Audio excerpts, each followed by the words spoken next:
እግዚአብሔር እሱ from the beginning የፈጠራቸው ሰዎች ናቸው። በሁሉም እንደሚችል ሊያሳይ ነው። እግዚአብሔር ሰርቶ ያላቸው ምድርን እንትን መጀመሪያ በአራት አይነት መንገድ ፈጠረ። የመጀመሪያው ያለ ወንድ ያለ ሴት፣ ሁለተኛው ያለ ሴት ከወንድ ብቻ፣ ሶስተኛው ከሴትና ከወንድ፣ አራተኛው ያለ ወንድ ከሴት ብቻ። በአራቱም አይነት መንገድ መፍጠር እንደሚችል ማሳየቱ ነው። የለማ ኢየሱስ ክርስቶስ ብቻ ነው ያለ ወንድ የተፈጠረው። እሺ እንደዛ ካልሽ ደግሞ እንደ ሔዋን ደግሞ የተፈጠረ ማንም የለም። እንደዛ የተፈጠረ የለም። ሰው ብሎ ሰራቸው ብሎ እኮ የሰው እኮ መጀመሪያ ናቸው እነሱ። ኢየሱስ ክርስቶስ እኮ የሰው መጀመሪያ አይደለም።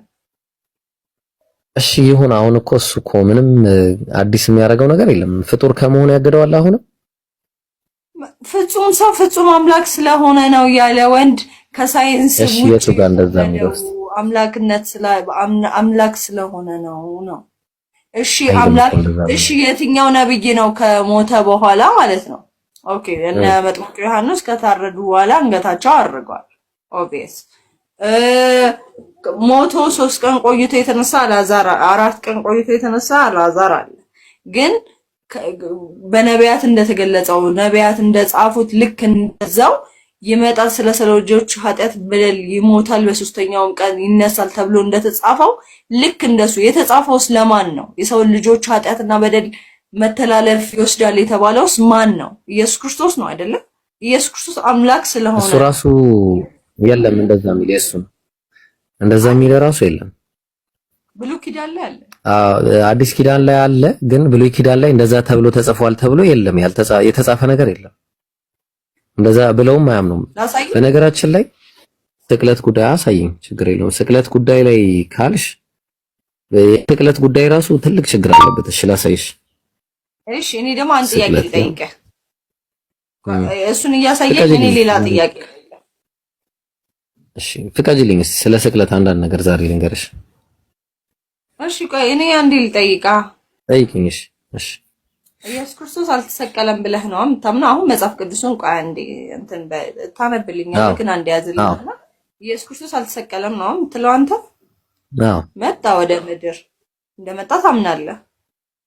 ያው ወደ ምድር መጣ ስል ያው እንደኔና እንዳንቺ ነው የመጣው። ምንም ሌላ ነገር የመጣበት የለም። ከሴትና ከወንድ ነው የመጣው እናንተ ጋር? አይደለም፣ ከድንግል ማርያም ነው የመጣው። ግን የመጣው ሲባል ከሰማይ ወርዶ መጣ እንልማኛ ልክ እንደ ማንኛውም ሰው እዚሁ አይደል እንዴ የተፈጠረው? ተጸንሶ እኮ ነው የተወለደው ኢየሱስ ክርስቶስ። እኛ ተጸንሰ አይደለም። እሺ አይመጣ ስትይ ነው። እሺ እስማማለሁ። ከዛ አልተሰቀለም ከመጣ በኋላ ስለ ሰው ልጆች ኃጢአት አልተሰቀለም ነው እያልከኝ ያለኸው? ሲጀምር አልተሰቀለምም አልሞተምም በባይብልም ላይ ያሳይሻለሁ። ምክንያታዊ ሆኖ ባይብልን ተወና ያንተን እንትን አልተሰቀለም። እሺ ምንድነው የሆነው በእናንተ ማለት ነው? ማወቅ ስለምፈልግ አላህ አነሳው። ምን አለ መሰለሽ? አላህ በቁርአን ላይ ሲናገር እንዲህ ላውጣልሽ እና እዛች ጋር ላሳይሽ። እሺ ሱረቱ ኒሳ ምዕራፍ 4 ቁጥር 157 ላይ ቤት መሄድ አለብኝ፣ ግን አንድ ቻርጅ ማድረግ አለብኝ። ምን አለ መሰለሽ? አላህ ሲናገር ሲጀመር የማርያምንም ነገር አይሁዳውያን አውግዞ ነው የመጣው እዚህ ድረስ። ከዛ በኋላ ወቀውሊሂም በማለታቸውም ተረገሙ። እነዚህ አይሁዳውያን ማለት ነው። ምን አሉ? ኢና ቀተልና አልመሲሐ ዒሳ ብን መርየም የመርየም ልጅ ኢየሱስን ገደልን በማለታቸው ማለት ነው። ረሱላህ የአላህ መልእክተኛ የሆነውን አለ። ወማ ቀተሉሁ አልገደሉትም፣ ወማ ሰለቡሁ አልሰቀሉትም፣ ወላኪን ሹቢሀ ለሁም ግን መሰላቸው። እነሱ የሰቀሉ የገደሉ መሰላቸው ማለት ምን ማለት ነው? በብዙ ነገር ሊመሳሰል ይችላል። አንድ ሰው በስም ሊመሳሰል ይችላል። አያውቁትም። የሚሰቅሉት ሰዎች አያውቁትም ሲጀመር ሊመጡ ሲል ማለት ነው። መሰላቸው ማለት አልገባኝም። አላህ መሰላቸው ማለት አላህ መሰላቸው አይደለም። ያ ነገር ፈጠረ ነው አይደለም። የሰቀሉ መሰላቸው እሱን፣ ግን እሱን አልሰቀሉም። ሌላ ሰው ነው የሰቀሉት። አዎ። ከዛ ምን አለ? ወኢነ الذين اختلفوا فيه በዚህ ጉዳይ ላይ የተለያዩት ኢየሱስ በመግደል ላይ በመስቀል ላይ የተለያዩ ሰዎች ለፊ ሸክ ሚንሁ አለ በሱ ጉዳይ ላይ በጣም በጥርጣሬ ውስጥ ናቸው አለ። ማለሁም ቢሂ ምን ዒልም እውቀትም የላቸውም አለ። ኢላ ኢትባዕ ዘን ጥርጣሬን ከመከተል ውጭ አለ።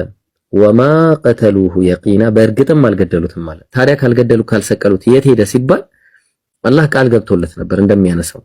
በረፈዐሁ ላሁ ኢለይሂ ወደ ራሱም አነሳው ሳይሞት ሳይሰቀል። ወካነ አላሁ ዐዚዘን ሐኪማ አላህም አሸናፊና ጥበበኛ ነው አለ። ግልጽ ነው። ስለዚህ አላህ ማንሳቱን ነው የሚናገረው። አሁን እንዴት እንደዚህ ልትል ቻልክ? ቁርአኑ እንዴት እንደዚህ ጥርጣሬ የሚባለው ነገር እንዴት ነው ያመጣው ካልሽም፣ እሺ እኔ አንድ ጥያቄ ልጠይቅህ። እሺ ጠይቂ። አላህ አይዋሽም አይደለ? ለምን ይዋሻል? አላህ ባህሪውም አይደለም። ለምንድን ነው የሸወዳቸው? ለምንድን ነው አልሸወዳቸውም? ያው አስመሰለባቸው አልከኝ እኮ። የለም እንደዛ የሚል ነገር የለም። አስመሰለባቸው ሳይሆን መሰላቸው ራሳቸው እኮ እንደዛ ያደረጋቸው ነው። አይደለም በራሳቸው በነፃ ፈቃዳቸው ኢየሱስ ነው ብለው አንዱን ወስደው ሰቀሉት። ኢየሱስን ግን አልሰቀሉትም። አላህ አነሳው። እንደዛ ነው የእስልምና አስተምሮ ያ ነው። ያማ እንደዛማ አይሆንም። ገብቶሻል? የአላህን ነብይ ሊገሉ ፈለጉ። አላህ ነብዩን ደግሞ ቃል በገባለት መሰረት ሱረቱል ኢምራን ላይ እኔ ወደ ራሴ አንሺህ ነኝ ባለው መሰረት አነሳው፣ ከተንኮላቸው ጠበቀው። ተግባባ? ያን ያለው ነገር። እሺ አሁን እንዴት ጥርጣሬ ውስጥ እንዳለ ልንገርሽ። በመጀመሪያ ደረጃ ለኛ ኃጢአት ነው አይደለ ኢየሱስ የተሰቀለው የተባለው ምንን እግዚአብሔር ባይብል ላይ ምን ይላል መሰለሽ? ኦሪት ዘኍልቍ ትንቢተ ሕዝቅኤል ምዕራፍ 18 ላይ እንዲህ ይላል፣ እናንተ ግን ልጅ የአባቱን ኃጢአት ስለምን አይሸከምም ትላላችሁ? ልጅ ፍርድንና ቅንን ባደረገ ጊዜ ትእዛዜንም ሁሉ በጠበቀና ባደረገ ጊዜ ፈጽሞ በሕይወት ይኖራል እንጂ አይሞትም። እሺ ጥሩ። ኃጢአት የምትሰራ ነፍስ እሷ ትሞታለች አለ። ኃጢአት የሚሰራ ነፍስ እሱ ነው የሚሞተው ራሱ። ልጅ የአባቱን ኃጢአት አይሸከምም፣ አባትም የልጁን ኃጢአት አይሸከምም አለ። ልብ አድርጊ፣ የአዳምን ማለት ነው። የጻድቁ ጽድቅ በራሱ ላይ ይሆናል አለ። በራሱ ላይ ይሆናል። እንዳውም ኃጢአተኛውም ካደረጋት ኃጢአት ቢመለስ ከሁሉም ኃጢአት ቢመለስ ትእዛዜንም ሁሉ ቢጠብቅ ፍርድንና ቅንንም ነገር ቢያደርግ ፈጽሞ በሕይወት ይኖራል እንጂ አይሞትም አለ። አየሽ? ስለዚህ አንዱ አምላክ በትክክልም ፍትህ የሚባለውን ነገር ይሄንን የነገረን ባይብል ላይ ማለት ነው። ማንም በማንም ወንጀል ምክንያት አይጠይቅም። ባይሆን ኃጢአት የሰራ ካለ ራሱ ነው የሚሞተው ብሎ ነው የነገረን። ስለዚህ እኔና አንቺ አዳምና ሔዋን በሰሩት ኃጢአት እኛ ምን ሞትበት ምን ምክንያት አለ ነው ጥያቄ። ይሄ እኔ መሰለ ኢየሱስ ክርስቶስ መጥቶ የተሰቀለለ ሞተናል እኮ እኛ አልሞትንም። አሁንማ ኢየሱስ ክርስቶስን የግል አዳኛችን አድርገን ስንቀበል ከሱ ጋር እንሞታለን፣ ከሱ ጋር እንነሳለን። የውሃ ጥምቀት ስንጠመቅ ህግ ተጣሳ። ምንን ህግ ተጣሳ? እዚህ ጋር ልጅ አባቱን ኃጢአት አይሸከምም ማለት ኃጢአተኛው አንድ ኃጢአት ከሰራ ራሱ ነው። ትንቢተ ሕዝቅኤል ምዕራፍ 18 ቁጥር 19 ጀምሮ እስከ 21 አንብቢው። ሙሉ ምዕራፉን አንብቢው። ይሄ ምዕራፍ 18ን ሙሉን አንብቢው። ትልቅ ነገር ነው የምታገኝበት። ቁጭ ብለሽ ጊዜ ስጪና ማለት ነው።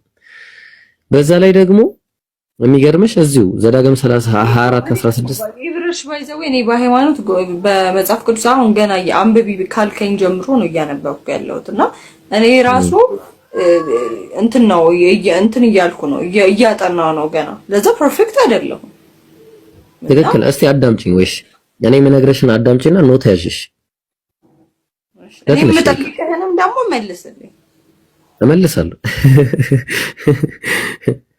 እሺ ዱላ ያዘችብኝ እንደዚህ። አላህ ኢየሱስን ሰወረባቸው አልከው። ምንም አላህ ሰወረባቸው አይልም። አላህ ሰወረባቸው አይልም። ራሳቸው መሰላቸው። አልገባኝም። እሺ አንዴ በደንብ አዳምጪኝ። እሺ ኢየሱስ ስቅለት ላይ እስቲ በደንብ ልናገር። አሁን የኢየሱስ ስቅለት ጉዳይ ላይ አስመልክቶ የመጀመሪያው ለኔ ሎጂካል ያልሆነልኝ ነገር ይሄ ምንም በማላቀው ባልሰማሁት ባላየሁት ነገር መጠየቅ። ሁለተኛ ንጹህ የሆነ ነፍስ ሲጀመር አይገደልም። ስለ ልጆች ማለት ነው። አባት ያው ምን አለ? አባቶች ስለ ልጆች አይገደሉ፣ ልጆችም ስለ አባቶች አይገደሉ፣ ነገር ግን እያንዳንዱ በኃጢአቱ ይገደላል። ስለዚህ ኢየሱስ ለኛ ሲል የሚገደልበት ምንም ምክንያት የለም። እሺ ጥሩ። አሁን ይሄን ታዩና ኢየሱስ ሲመጣ የሚያስተሰርየው ኃጢአት ካለ ለዚህ ኃጢአትስ መጥቷል ወይ? ይሄንም ጠይቂ፣ አንብቢ በደንብ። ይኸው የሉቃስ ወንጌል ምዕራፍ 12 ቁጥር 10 ላይ የሰው ልጅ ላይ ቃል የሚናገር ሁሉ ይሰረይለታል። የሰው ልጅ የሚለው ራሱን ነው። የሆነ ነገር እኔም ቢናገረኝ አንድ ሰው ይሰረይለታል አለ። መንፈስ ቅዱስን የሚሳደብ ግን አይሰረይለትም ማለት። ጥሩ ቀጠለና ደግሞ ማርቆስ ወንጌል ምዕራፍ 3 ቁጥር 29 ላይ መንፈስ ቅዱስ ላይ የሚሳደብ ሁሉ ግን አለ የዘላለም ኃጢአት ዕዳ ይሆንበታል እንጂ ለዘላለም አይሰረይለትም ማለት። የኢየሱስን ስቅለት እንኳን ቢቀበል ማለት ነው የሰው ጥሩ በመንፈስ ቅዱስ የቀለደ ስርየት የለውም። ስለዚህ ለዚህ ኃጢአት አልመጣም ማለት ነው። አንድ እንድትችልኝ የምፈልገው ስለዚህ አምላክ መስዋዕትን ደግሞ አይወድም፣ ከመስዋዕት ይልቅ ምህረትን ይወዳል። ትንቢተ ሆሴዕ ምዕራፍ 6 ቁጥር 6 ላይ ከመስዋዕት ይልቅ ምህረትን ከሚቃጠልም መስዋዕት ይልቅ እግዚአብሔርን ማወቅ እወዳለሁና እያለ ይናገራል። ስለዚህ እግዚአብሔር መስዋዕትን ነው የሚወደው ሲጀመር። ስለዚህ መስዋዕት ከተደረገም ከእንከን የጸዳ መሆን አለበት። እሱም በኋላ መመጣበት ይሆናል። አሁን ላይ ቆይ ይሄኛውን እግዚአብሔር ደግሞ ሰውን በራሱ መስዋዕት እንዲደረግ አይፈልግም። ለምሳሌ ትንቢተ ኤርምያስ እነዚህ ማጠፋቸው ናቸው። እኔም ያላዘዝኩትን ያልተናገርኩትንም ወደ ልቤም ያልገባውን የሚቃጠለውን መስዋዕት አድርገው ለበዓል ልጆቻቸውን በእሳት ያቃጥሉ ዘንድ የበዓልን የኮረብታውን መስገጃዎች ሰርተዋልና አለ። ሲጀመር እግዚአብሔር ልጆችን ማቃጠልን በጭራሽ የሚጠላው ለዛ ነው። ምን አለ? ከሰባት ነገሮች አንድ የሚጠላቸዋል። መጽሐፈ ምሳሌ ምዕራፍ 6 ቁጥር 16 እና 17 ላይ እግዚአብሔር የሚጠላቸው 6 ነገሮች አሉ። ሰባተኛው ነፍሷ አጥብቃ ትጸየፈዋለች አለ። ትዕቢተኛ ዓይን፣ ሐሰተኛ ምላስ፣ ንጹህ ደምን የምታፈስ እጅ ይላል። እግዚአብሔር ንጹህ ደም የሚፈስ ነገርን የሚጠላ ከሆነ የኢየሱስ መሰቀል በራሱ ኢየሱስ ንጹህ ነው ተብሎ ከታሰበ እንዴት ለሰው ልጆች ኃጢአት ተሰቀለ የሚለውም ጥያቄ ውስጥ። እሺ አሁን እነዚህ ታያቸው ቀለል ያሉ ናቸው። አሁን ወደ ዋናው እየመጣሁልሽ ነው። ኢየሱስ ከመምጣቱ በፊት በዚህ አላምነም፣ በዚህ በላይ ነው። ይሄ እንትና እኮ ነው ኢራኒየስ ይባላል። ቸርች ፋዘር ነው። እሺ ይሄኛውን ታዩ፣ ፎቶውን ታዩ። ኢራኒየስ ይባላል ግን እሺ ቸርች ፋዘር ነውና ምን ይላል እዚህ መጽሐፍ ላይ በጻፈው ላይ አጌንስት ሄረሲስ ቡክ 1 ቻፕተር 24 ላይ ቅድም አንቺ ቁርአኑ ላይ አልገባኝም ያልሽውን እንደዚህ ብለው የሚያምኑ ሰዎች እንደነበሩ ላሳይሽ። እንዲህ ብለው ነብዩ መሐመድ ነብዩ ነው ከመላካቸው በፊት ምን አለ? ልብ አድርጊ። ዌርፎር አለ he did not himself suffer days አለ። ኢየሱስ ራሱ ዴዝን ሰፈር አላረገም ብለው የሚያምኑ ነበሩ። እንዳውም በት ሳይመን አለ a certain man of ሳይረን የቆጵሮሱ ስምዖን ነው የቀሬናው ስምዖን ነው being compelled አለ bore the cross in his stead በሱ ፋንታ እንትኑን ያሸከሙት መስቀሉን so that these days so that this later being transfigured by him በሱ ፋንታ እሱ መተካቱን ያሳያል። that he might be አለ taught to be Jesus ኢየሱስን መሰላቸው ታሰበ እንደዛ was crucified through ignorance and error አለ። በስተት እሱን ሰቅለውታል ብሎ የሚያምኑ ሰዎች ነበሩ። በስተት ስምዖንን ማለት ነው። while Jesus himself received the form of Simon የስምዖንን ፎርም ወስዶ ማለት ነው። እንደውም በተቃራኒው ስምዖን እሱን መስሎ ማለት ነው። and standing by laughed at them እነሱ ፊት ለፊት ቆሞ በጣም ይስቀባቸው ነበር እሱን ሰቀሉ እያለ በማየታቸው ማለት። አሁን ይሄ የእስልምና አስተምሮ አይደል። ከዚህ በፊት የነበሩ ቸርች ፋዘርሶች የጻፉት እንዲህ ብለው የሚያምኑ ሰዎች እንደነበሩ ነው። ያን የመጀመሪያ አካባቢ ማለት ነው። እነሱም ተቃውሞ ነው የመጣው። አሁን ጥያቄው ልብ አድርጊ፣ የሰይጣን ኮንትሪቢዩሽን ራሱ መኖሩን ልብ አድርጊ። መጀመሪያ ሰይጣን እንትን ያውቃል፣ ትንቢት ያውቃል። እንደምታውቂው ባለ ከዚህ በፊትም እንዳየነው ከዚህ በኋላ ዲያብሎስ ወደ ቅድስት ከተማ ወሰደውና ምን አለ? እሱን በመቅደስ ላይ ጫፍ ላይ አቁሞ መላእክቱን ስላንተ ያዝልሃል፣ እግርህን በድንጋይ ከቶ እንዳትሰናከል እጃቸውን ያነሱልሃል ተብሎ ተጽፏልና የእግዚአብሔር ልጅ ከሆንክ ራስህን ምን አለ? ከሆንክ ወደ ታች ራስን ወርውር አለው። ይሄንን ተብሎ ተጽፏል እያለ የሚናገረው ዲያብሎስ ነው። ልብ አድርጉ። የመዝሙረ ዳዊት ምዕራፍ 91ን እየጠቀሰ ማለት ነው። መጽሐፍን ያቅ ነበረ። እሺ መጽሐፍን የሚያቅ ከሆነ የአስቆሮቱ የይሁዳ ውስጥ ገብቶ ኢየሱስ እንዲሰቀል ትልቅ ኮንትሪቢዩሽን ያደርጋል ብለሽ ታስቢያለሽ? የኢየሱስን ስቅለት ያኔ ከተነገረ ምን አለ? ይኸውልሽ ልብ አድርጊ። የዮሐንስ ወንጌል ምዕራፍ 13 ቁጥር 2 ላይ እራትም ሲበሉ ዲያብሎስ በስምዖን ልጅ በአስቆሮቱ በይሁዳ ልብ አሳልፎ እንዲሰጥ ሐሳብ ካገባ በኋላ አለ። እውነት በአስቆሮቱ በይሁዳ ውስጥ ገብቶ ሐሳብ እንዲሰጥ አሳልፎ እንዲሰጥ ካደረገ ትንቢትን እያወቀ ነበር፣ መጽሐፍን እያወቀ ነበር ወይ ይሄን የሚያደርገው? የሰው ልጆች በሱ ምክንያት እንዲድኑ ነበር ይሄን ሲያደርግ የነበረው? ከባድ ነው። ምክንያቱም ኢየሱስ ራሱ ሲናገር ዮሐንስ ወንጌል ምዕራፍ 8 ላይ ሲናገር የተናገረው ነገር አለ። ያው እዚህ ጋር ተመልከቱ ቁጥር 8 ያው ነገር ግን አሁን ከእግዚአብሔር የሰማሁትን እውነት የነገርኳችሁን ሰው ልትገሉኝ ትፈልጋላችሁ አለ። እንግዲህ ኢየሱስን መግደል ምን እንደሆነ አብርሃም እንዲህ አላረገም አለ። እናንተ የአባታችሁን ስራ ታደርጋላችሁ አላቸው። አባታቸው የተባለው ሰይጣን ነው። የሰይጣን ስራ ነው የምታረጉት። እኔን ለመግደል የምታረጉት ጥረት የሰይጣን ስራ ነው። እኛስ ከስሙት አልተወለድንም፣ አንድ አባት አለን እሱም እግዚአብሔር ነው አሉት እነሱ። ስለዚህ አሁን የአባታቸው ስራ ኢየሱስን የመግደል ሐሳብ ከሆነ ታዲያ ቀደም እንደነገርኩሽ እውነት ሰይጣን ይሄን እያወቀ ይሄን ያደርጋል ማለት በጣም ከባድ ነው። በዛ ላይ ደግሞ መሰቀልም አይፈልግም ነበር። ምን አለ? ይኸው እዚህ ጋር የማርቆስ ወንጌል ምዕራፍ 18 ላይ ሲናገር ምዕራፍ 26 ላይ ሲናገር አባቴ ቢቻለስ ይህች ጽዋ ከኔ ትለፍ እያለ ይናገር። ይህች ጽዋ እውነት ሊሰቀል ከመጣ እንዲህ ይላል። በፍርሃትም ሲጣጣር አጽንቶ ይጸልይ ነበር፣ ወዙም በምድር ላይ እንደሚወልቅ። ሰው ፍጹም ስጋ ሲባል እኮ ሰውም ነው። ይፈራል፣ እንደማንም ይታመማል፣ ይጨነቃል። ሰው እኮ ነው። ሰዋዊም አምላካዊም ባህሪ ያለው እኮ ነው። እንዴ ስጋ ለብሶ ታዲያ እንዴት ነው? ልጨርስልሽ መነን ልጨርስልሽና ከዛ አስተያየት ትሰጭኛለሽ። እስቲ እንደው ስሚኝ ዛሬ ምን አለ መሰለሽ፣ ይሄ ጸሎት ደግሞ ተሰምቶለታል። ዕብራውያን ምዕራፍ 5 ቁጥር 7 እሱም በስጋ ወራት ከሞት ሊያድነው ወደሚችል ከብርቱ ጩኸትና ከእንባ ጋር ጸሎትና መልጃን አቀረበ፣ እግዚአብሔርንም ስለመፍራቱ ተሰማለት። ሲጀመር ማን ነው እግዚአብሔርን የሚፈራው? ሌላ ጥያቄ። ተሰማለት። ኢየሱስ ከዚህ በፊት ሲናገር ምን አለ? የድንጋዩን አንስተው ኢየሱስም አይኖቹን ወደ ላይ አንስቶ አባት ሆይ ስለሰማኸኝ አመሰግናለሁ፣ ሁሉ ጊዜም እንደምትሰማኝ አውቃለሁ አለ። አይሽ፣ ስለዚህ ሁሌ ይሰማው ነበር። ስለዚህ ተሰማለት የተባለው ከሞት ሊያድነው የሚችለውን ጸሎትን ነበር የተሰማለት ማለት ነው።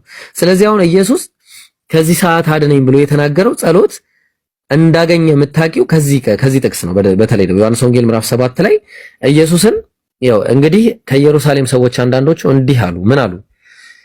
ሊገሉት የሚፈልጉት ይሄ አይደለምን እየተባባሉ ሲነጋገሩ ሰሙና ቁጥር 32 ላይ ፈሪሳውያንም ሕዝቡ ስለሱ እንደዚህ ሲያንጎራጉሩ ሰሙ። የካህናት አለቆች ፈሪሳውያን ሊይዙት ሎሌዎችን ላኩ። ለምን? ሊገሉት። ኢየሱስም ገና ጥቂት ጊዜ ከእናንተ ጋር እቆያለሁ፣ ወደ ላከኝም እሄዳለሁ፣ ትፈልጉኛላችሁ አታገኙኝም አላቸው። ሊገሉት ነው የሚፈልጉ። ልብ አድርጊ። ትፈልጉኛላችሁ አታገኙም፣ እኔ ወዳለሁበትም እናንተ ልትመጡ አትችሉም አላቸው።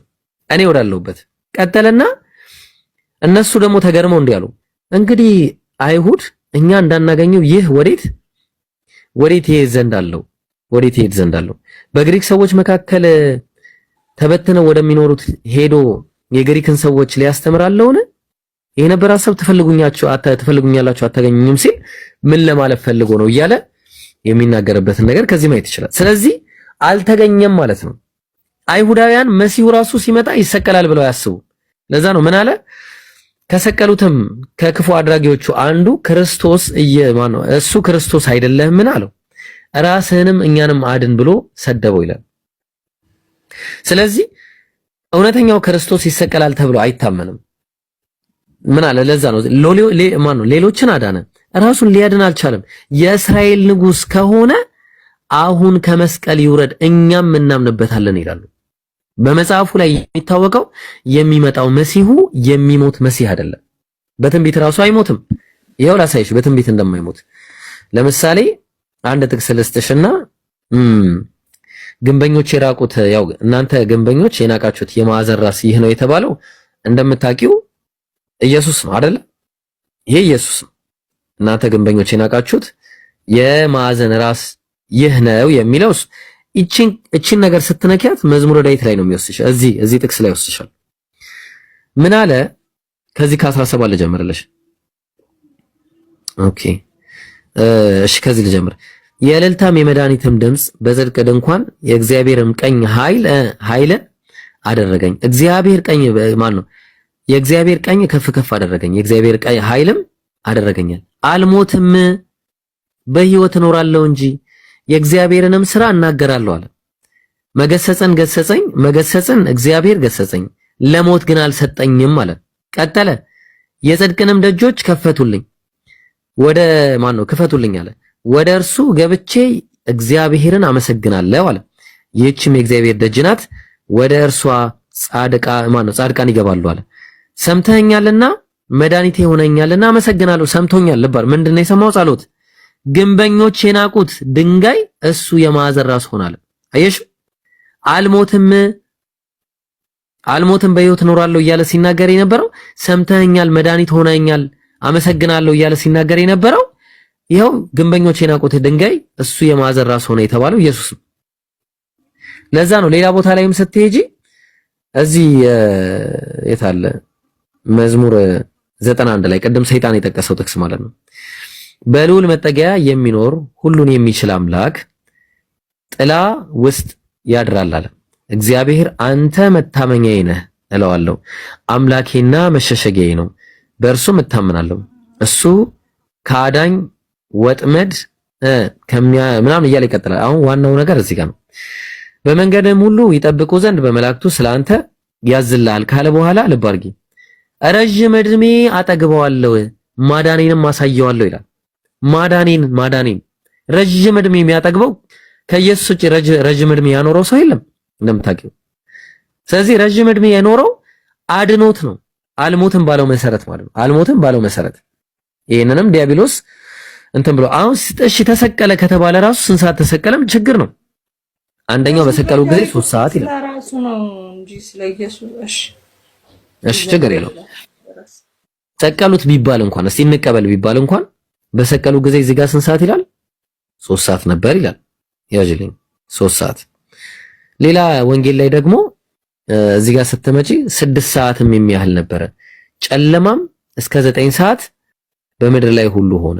በፀሐይም ጨለማ ማን ነው? ፀሐይም ጨለማ የቤተ መቅደሱ መጋረጃ እያለ አሁን ምንድነው ከክፉ አድራጊዎቹ አንዱ በቃ ጭራሽ ኢየሱስ በዚህ ሰዓት አልተሰቀለም። ለፍርድ ነበረ ገና የቀረበው ለፍርድ። ይኸው ምን አለ እስቲ እዚህ አካባቢ ላሳይሽ። ይኸው እዚህ አካባቢ የታለ ያውልሽ። ጲላጦስም እነሆ ሰውየው አላቸው። የካህናት አለቆችም ሎሌዎችም ባዩት ጊዜ ስቀለው እያሉ ጮሁ። ጲላጦስም እኔ እንግዲህ በደልስ እንኳን አማን ነው እኔስ አንዲት በደልስ እንኳን አላገኘሁበትምና እናንተ ወስዳችሁ ስቀሉት አላቸው። አይሁድም መልሰው እኛስ ሕግ አለን፣ እንደ ሕጋችን ለሞት ይገባዋል፣ ራሱንም የእግዚአብሔር ልጅ አድርጓልና አሉት እያለ ተናገረ። አሁን ስንት ሰዓት ነው? ይሄን ሰዓት ስታይ ለፋሲካም የማዘጋጀት ቀን ነበረ። 6 ሰዓትም የሚያህል ነበር። አይሁድም እነሆ ንጉሳችሁ አላቸው። እነሱ ግን አለ አስወግደው ስቀለው እያሉ ይጮሃሉ አለ። ልብ አድርጊ፣ እዚህ ጋር 6 ሰዓት ነው፣ ገና ለፍርድ እንኳን አልቀረበም። እዚህ ጋር ደግሞ ስንት ሰዓት ነው? 3 ሰዓት ራሱ ተሰቅሏል። ራሱ በሰቀሉትም ጊዜ 3 ሰዓት ነበር ይላል። እሺ የትኛውን እንቀበል? በጣም ብዙ ነገሮችን ብታይ አይስማማም። እሺ በስቅለቱ ራሱ እስቲ አንድ ጥያቄ ልጠይቅሽ። አሁን አንቺ የምታውቂው ራሱ ኢየሱስ ሲሰቀል ዓርብ ነበር አይደለ? ቀኑ አይደለም ምን? እሺ ዓርብ ከነበረ ዓርብ 3 ሰዓት ይሁን 6 ሰዓት ይሁን ተሰቀለው አናውቅም። እሺ ይሁን አንዱን እንውሰድ፣ 3 ሰዓትን እንውሰድ። ኢየሱስ 3 ቀንና 3 ሌሊት ምድር ልብ ውስጥ ቆይቷል ነው ተብሎ የሚታመነው አይደለ? እስቲ አንዴ ጊፍት ምናምን ካላችሁ ስጧት። እሺ ሂዱና የኔ ጀማዎች 600 ምናምን ሰዎች አላችሁ እና እስቲ አንዴ የእንግዳይ ነችና እስቲ ሂዱና ስጧት አንዴ ጊፍት ከቻላችሁ እሷ ጋር ሂዱና። እሺ እና ምን መሰለሽ፣ እሺ 3 ሰዓት ተሰቀለ ይባላል። 3 ሰዓት ተሰቀለ። እሺ 3 ሰዓት ከተሰቀለ ኢየሱስ 3 ቀንና 3 ሌሊት እንደማይሞላ አላሳይሽ። ለምሳሌ ዛሬ ቀኑ ምንድነው? ሰኞ። የሰኞ ሌሊት አለፈ አይደለ? ትናንት ነበር የሰኞ ሌሊት። ዛሬ ቀን ነው። ዛሬ የሚመጣው ሌሊት ደግሞ የማክሰኞ ሌሊት ነው አይደለ? አይደለም ምን? አዎ 72 ሰዓት አይሞላም ነው እያልከኝ ያለው? በጭራሽ አይሞላም። 3 ቀንና 3 ሌሊት ነው የሚለው ቀንና ሌሊት 3 ቀን እና 3 ሌሊት። እሺ አርብ ተሰቀለ። አርብ ሌሊት የለውም ቀን አለው። ያዥልኝ አንድ ቀን አለው። ቅዳሜ አንድ ሌሊት አለው። ቅዳሜ እንደገና አንድ ቀንም አለው። አንድ ቀንና ማነው 2 ቀንና አንድ ሌሊት። ቀን አርብ ሌሊት፣ ቅዳሜ ቀን፣ ቅዳሜ ሌሊት፣ እሁድ ቀን፣ እሁድ ሌሊት። ምን እንደዛ አይደለማ። እሺ ቀን የሚቆጠረው እንዴት ነው? ቀን ረሳሽው እንዴ? ዛሬ አርብ ከሆነ እሺ ይሄና ይሄንን ያልሽ ይሄ ሌሊት ነው፣ ይሄ ቀን ነው። እሺ አርብ ሌሊት አለፈ ወይስ አላለፈም? አለፈ። 3 ሰዓት ነው የተሰቀለው ቀን ላይ አይደለ? ይሄን አንቆጥረውም። በቃ አርብ ሌሊት አልፏል። ከዛ ደግሞ አርብ ቀን አለ። ቀኑን የተሰቀለው ማን ነው? ቀኑን የተሰቀለው ቀኑ ላይ ምድር ልብ ውስጥ ራሱ አልገባም። እሺ ይሁንና እንስማማ። ምድር ልብ ውስጥ ገብቷል። አንድ ቀን አለው። ቅዳሜ አንድ ሌሊት አለው። አንድ ቀን አለው። ስለዚህ 2 ቀንና አንድ ሌሊት ሆነ። እሁድ አንድ ሌሊት ነው ያለው። ቀኑን ነበረ እንደ እሁድ እንትን ውስጥ ቀን ነበረ እንደ እሁድ ቀን እኮ አልነበረም። ነበረ እንደ መቃብር ውስጥ ቀን። ጠዋት እኮ ተነስተው ሲያዩት የለም እኮ። ማለዳ ሲሄዱ ፀሐይ ሳትወጣ እኮ የለም እዛ ውስጥ አይደል እንዴ? የለም እዛ ውስጥ የለም። ኢየሱስ ግን 3 ቀን እና 3 ሌሊት በምድር ልብ ውስጥ እኖራለሁ ነው የሚለው። አይ ቀን ተነሳ የሚል ነገር የለም። ሲጀምር አንድ ሌሊትማ ተነሳ ይላል መጽሐፍ ቅዱስ እንዴ? እሱ ስህተት ነው እኮ ነው እያልኩሽ ያለሁት። በሶስተኛው ቀን ተነሳ ቢል እንኳን ኢየሱስ የተናገረው ያናል መሽላሳይሽ ኢየሱስ የተናገረው ላሳይሽ። ኢየሱስ የተናገረው ላሳይሽ አንዴ። ወይኔ ቻርጅ ሊዘጋ ነው። ቁርአን አትነግረኝ? እሺ እነግርሻለሁ። መነን ቀጠሮን ያዝ በኋላ እኔም በቪዲዮ ልውጣ ነው። አዎ ቀጠሮን ያዝ በኋላ ስንት ሰዓት ትገባለህ? ከሰዓት ወጪ ሰላት ሰግጄ ይገባለሁ። ሰላት ልስገድና 7 ሰዓት ላይ ይገባለሁ። እስከ 7 ተኩል ነው ያለሁት እኔ። ከዛ ወጣለሁ ስራ ላይ ወይ ማታ 7 ስንት ሰዓት ላይ ማታ? እሺ ማታ ከ3 ሰዓት በኋላ ከ3 ሰዓት በኋላ በቃ ጥሩ ቀጠሮ አይቀርም። ይኸው ነገርኩሽ። በእውነት አልቀርም። እግዚአብሔር ያይሽ ያው በ600 ምናምን ሰው መሀል ነው የተናገርሽው። እሺ ቺንጌ ማንዴ